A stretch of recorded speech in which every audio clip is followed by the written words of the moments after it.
अस्सलाम वालेकुम। अबरार रशीद आपकी खिदमत में एक मरतबा फिर हाजिर है और मेरी आपसे वही रिक्वेस्ट, वही दरख्वास्त कि अगर अभी तक आपने मेरे चैनल को सब्सक्राइब नहीं किया तो इसे सब्सक्राइब कर लें और जो बेल आइकन है अपडेट्स के लिए उसको ज़रूर प्रेस करें ताकि मेरी वीडियो का नोटिफिकेशन आपको मिल सके। आपका बहुत बहुत शुक्रिया। आपने थंबनेल पे यानी टाइटल पे पढ़ लिया होगा कि यूएई ने इसराइलियों के साथ वीज़े का एक मुआहदा जो है वो ख़त्म कर दिया या मुअत्तल कर दिया है और अब इसराइलियों को वीज़े की पाबंदी करनी होगी। अब मैं आपको इस हवाले से, इससे पहले कि मैं आपको ये बताऊं कि ऐसा क्यों किया गया,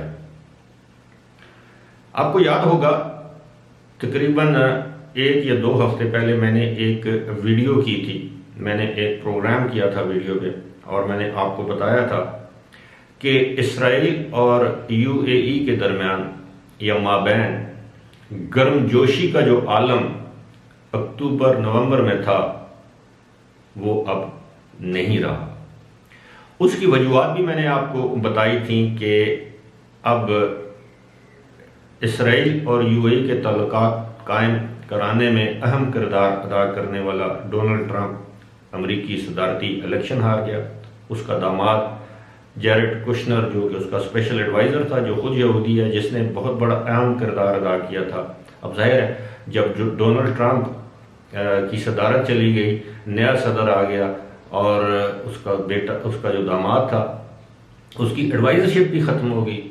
और दूसरी बात यह है कि 23 मार्च को इलेक्शन होने हैं इसराइल में, जी हाँ, और हालात ये हैं कि वहाँ पर जो नेतन्याहू वो भी बहुत खुश थे कि जनाब अरब ममालिक, इस्लामी ममालिक से तल्लुकात की बिना पर शायद उनको घर में यानी इसराइल में जीत नसीब होगी। ऐसा भी होता मुमकिन दिखाई नहीं देता या होता दिखाई नहीं देता, क्योंकि इस वक्त नेतन्याहू यानी इसराइल के वज़ीर-ए-आज़म बेंजामिन नेतन्याहू के ख़िलाफ़ इसराइल में शदीद मुज़ाहरे और एहतजाज हो रहा है और साथ ही साथ उनके ऊपर शदीद करप्शन के भी इल्ज़ामात हैं। ये तो बात हो गई अलग, लेकिन अब यूएई की हुकूमत ने ये ऐलान किया है कि 1 जुलाई तक जो उनके माबैन एक मुआहदे पर दस्तखत हुए थे कि दोनों ममालिक के अफराद एक दूसरे के मुल्क में बग़ैर वीज़े के आ जा सकते हैं, यानी वीज़ा फ्री ट्रैवल।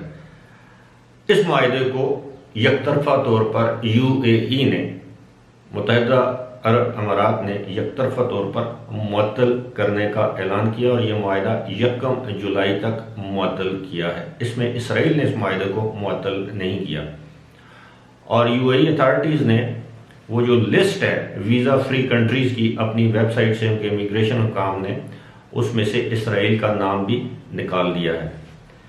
अब इसकी वजह बज़ाहिर तो ये बताई गई है कि इसराइल में इस वक्त कोविड-19 के जो केसेस हैं या वबा के जो केसेस हैं उनकी तादाद बहुत ज़्यादा है और अब भी वहाँ तीसरा लॉकडाउन जारी है और इस बात का इम्कान ज़ाहिर किया जा रहा है कि 21 जनवरी तक उनका लॉकडाउन है इसराइल में और ये कोविड-19 वबा शुरू होने के बाद ये इसराइल में होने वाला तीसरा लॉकडाउन है।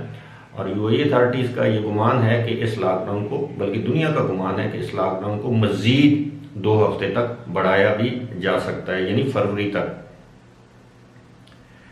अब सवाल ये पैदा होता है कि क्या इसराइल में ये जो वबा के जो केसेस हैं, कोरोना वायरस के जो केसेस हैं, क्या ये सिर्फ जनवरी के महीने में शुरू हुए, दिसंबर में शुरू हुए या नवंबर में शुरू हुए? तो ऐसा तो नहीं है।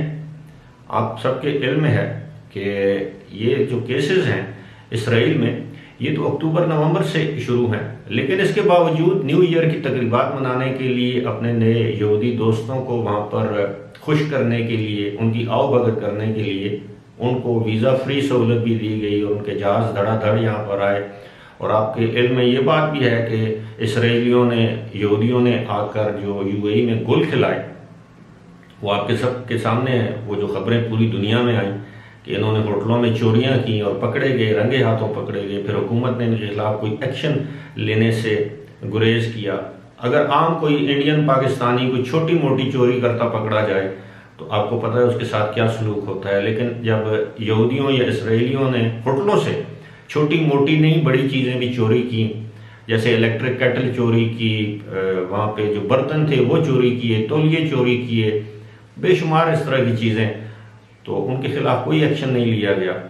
अलबत्ता जो बात है वो ये है कि अब मुझे ऐसे लगता है कि अब यूएई की हुकूमत इस बात को परखेगी, जांचेगी कि जो बाइडन की मिडिल ईस्ट की तरफ पॉलिसी क्या है, उसके बाद इस बात का फैसला किया जाएगा कि क्या वीज़ा फ्री किया जाए, इसराइलियों को यूएई में फ्री हैंड दिया जाए, या किसी हद तक उनको रोका जाए या ना रोका जाए। ये उनकी अपनी मर्जी या उनका अपना मुल्क है। लेकिन अफसोस उस वक्त होता है कि जब आप एक मुसलमानों के दुश्मन मुल्क के शहरियों को आप वीज़ा फ्री फैसिलिटी देते हैं, या वीज़ा फ्री फैसिलिटी नहीं देते तो आप उनको 1 घंटे के नोटिस पर वीज़े जारी कर देते हैं।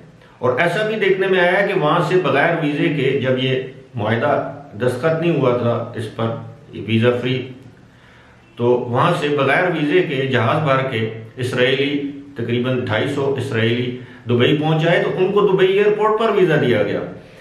और ये वो मुल्क है जो कि डिक्लेयर्ड मुसलमान मुल्कों का दुश्मन मुल्क है, और जो कि रोज़ाना फ़लस्तीनियों पर मुख्तलिफ़ किस्म के मजालिम के पहाड़ तोड़ रहा है। इसके बरक्स अगर आप देखें तो पाकिस्तान समेत बेशुमार ऐसे इस्लामी ममालिक हैं जिनके शहरियों पर इस वक्त वीज़े की पाबंदी है। अगरचे पाकिस्तान पर से ये पाबंदी आहिस्ता आहिस्ता हटा दी गई है, हटाई जा रही है, लेकिन अब भी बेशुमार ऐसे इस्लामी ममालिक हैं जिन पर पाबंदी आयद है या कायम है, जिनमें तुर्की है, ईरान है, अफगानिस्तान है। ईरान पर पाबंदी समझ आती है कि ईरान और यूएई के ताल्लुकात शुरू से कशीदा चले आ रहे हैं।